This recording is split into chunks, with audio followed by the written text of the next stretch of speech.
कल्कि जन्म की भविष्यवाणी। भविष्य मल्लिका में महापुरुष अच्युतानंद दास जी ने 600 साल पहले भगवान श्री कल्कि के जन्म और उनके द्वारा प्राणियों के उद्धार के बारे में कुछ भविष्यवाणियां की गई हैं। इस ग्रंथ में भगवान श्री विष्णु के 10वें अवतार का जन्म कब, कहाँ और कैसे होगा, इसके बारे में बताया गया है। भविष्य मल्लिका के अनुसार जब शास्त्रों के नियमों का कोई भी व्यक्ति पालन नहीं करेगा, मनुष्यकृत पापों के कारण धरती पर बार बार भूकंप आने लगेंगे, समुद्र का जल स्तर बढ़ जाएगा, लोग रोग महामारियों के कारण मरने लगेंगे और ये सभी पाप मानवता को ग्रास करने लगेंगे। तब भगवान विष्णु अपना बैकुंठ धाम छोड़कर मानव शरीर में जन्म लेंगे और साधारण मानव की भांति लीला करेंगे। शास्त्रों के अनुसार भगवान कल्कि कलयुग के अंत में अवतरित होंगे। तो क्या इसका अर्थ ये है कि कलयुग का अंत हो चुका है? कई वैदिक शास्त्रों के अनुसार कलयुग की संभावित आयु 4,32,000 वर्ष मानी गई है, किंतु भविष्य मल्लिका, मनुस्मृति और गर्ग संहिता जैसे अन्य शास्त्रीय ग्रंथों के अनुसार कलयुग की वास्तविक आयु 5,000 वर्षों की ही होगी। वर्तमान में कलयुग को 5,130 वर्ष पूरे हो चुके हैं। भविष्य मल्लिका के अनुसार ये कहा जा सकता है कि कलयुग का अंत हो चुका है और भगवान कल्कि का अवतार भी हो चुका है। समय से पहले कलयुग का अंत कैसे संभव हुआ?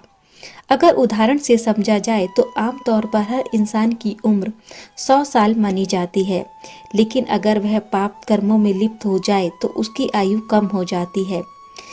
इसके अलावा किसी अन्य वंश अकाल मृत्यु या जल्दी आयु भी घट जाती है और मृत्यु समय से पहले भी हो जाती है। ठीक उसी प्रकार कलयुग की आयु पूर्ण रूप से 4,32,000 होते हुए भी बढ़ते पापों के कारण उसके 4,27,000 साल कट गए, तो अब बचे हुए 5,000 वर्षों का भी अंत हो चुका है।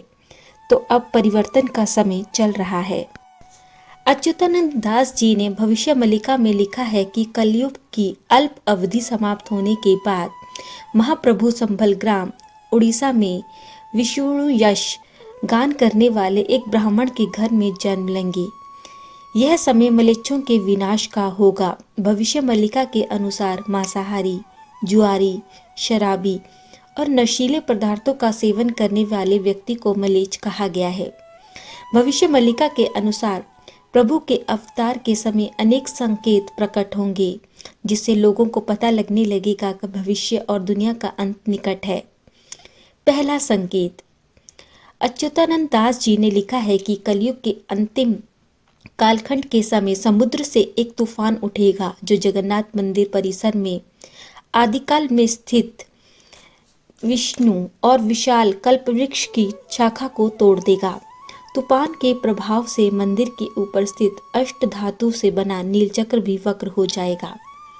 मई 2019 में आए चक्रवात फानी की बात करें तो ये भविष्यवाणी सच होती प्रतीत होती है, क्योंकि इसी चक्रवात के कारण ही 600 साल पहले लिखे वाणी को उन्होंने सच साबित कर दिया। इस दौरान कल्पवट की शाखा टूटी और आधिकारिक रूप से ये भी घोषित किया गया कि नील चक्र वक्र हो गया है।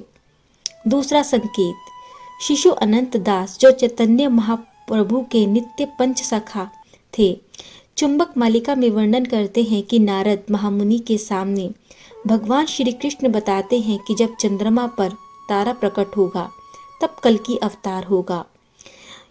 इसके अनुसार यदि हम माने तो वर्ष 2005 में पहली बार 3 महीने तक खगोलीय घटना देखी गई, जिससे स्पष्ट संकेत मिलता है कि कल्कि अवतार हो चुका है। कृष्ण और अर्जुन के संवाद से संकेत, महापुरुष अच्युतानंद दास जी ने आज से लगभग 600 साल पहले अपने मालिका ग्रंथ हरि अर्जुन चौतिशा में द्वापर युग के अंतर्गत श्री कृष्ण और अर्जुन की वार्तालाप को वर्णित किया है, जिसमें प्रभु जी कहते हैं कि कलयुग के अंत में जब नीलांचल अर्थात जगनपुरी में छोड़ूंगा तब कुछ संकेत प्रकट होंगे। मेरे मंदिर के रत्न 14 में आग लग जाएगी, भंडार घर में रात्रि में चोरी होगी, मंदिर से पत्थर गिरने लगेंगे, अरुण स्तंभ के ऊपर गिद्ध बैठेंगे, तूफान से मंदिर का नील चक्र वक्र हो जाएगा। प्रभु कहते हैं कि ये मेरा सत्य वचन है।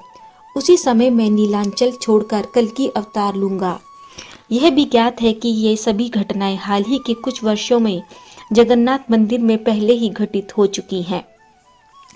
भविष्य मल्लिका के अनुसार कलयुग के अंत में प्रत्येक घटना और गतिविधि केवल भगवान कल्कि की इच्छा और अनुमति से ही होगी। यह अवधि कलयुग में सत्ययुग से पूर्ण रूप परिवर्तन के काल की होगी। रक्षा का मार्ग। भविष्य मल्लिका में वर्णित है कि सतयुग में केवल 64 करोड़ लोग ही प्रवेश कर पाएंगे। आने वाली भयावह स्थिति से बचने के लिए मनुष्य को धर्म के मार्ग पर चलना होगा। मांस, मदिरा व किसी भी प्रकार के नशा से खुद को पूर्ण रूप से मुक्त करना होगा। श्रीमद् भागवत महापुराण का नित्य पाठ करना होगा। मन में निरंतर माधव नाम का जाप करना होगा। नियमित रूप से त्रिकाल संध्या का समयानुसार पालन करना होगा। माधव नाम का जाप। जो भी भक्त माधव नाम का निरंतर जप करेंगे वे इस कलयुग और सत्ययुग के संधिकाल में